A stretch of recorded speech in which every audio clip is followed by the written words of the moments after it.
Mayong buntag di ako sa akong amigo, ni bisita ko kay gusto sab ko makakita sa maong gamit sa mga pagpamasol, mga kaigsuonan ko gusto ko makakita sa iyang gamit sa iyang pamasol ug unsaon pod pagpamasol. So di ako karon uban sa akong amigo kung iya ba kung tudluan ug unsaon pagpamasol. Di pwede.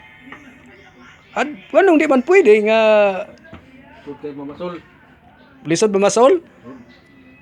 Nganong matawag man nga lisod ang pagpamasol lun nga taga ra man nag-isda paon. Dapat dili siya lisod kay pasol man na. Lisod lagi. Paon, mangitag paon, lisod. Mao. Paon. Pero pwede ko nimo tudloan. Oh. Atong suba. Sige, muuban ko. Sugot ka. Oh, banda. Sige, muuban ta pero unsa may akong dalhon? Ngita ta maghimo patag pasol. Sige, magkana sama ta maghimog pasol. Karon na karon. Karon sige, mayo nga mga pila ka kadlaw akong pagtuon. Waray oras. Waray oras. Siguro dayon. Sige. Imo pa kung padalhon og kanang paon. Oh, mangita patag paon. Sige, mangita tag paon. Kano sa mo pud atong pagpangitag paon? Na, sunod adlaw na. Sunod adlaw.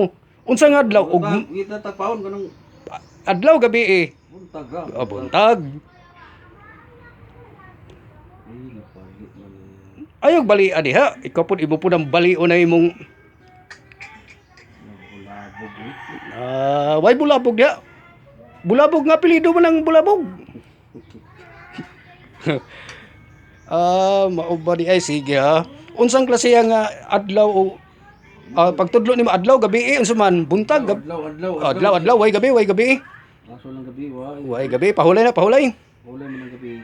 sige tan-aw nato na nga atong pagpangisda diha og musalir ba kita ba hinoy pasulon sa mga isdang babae na delikado.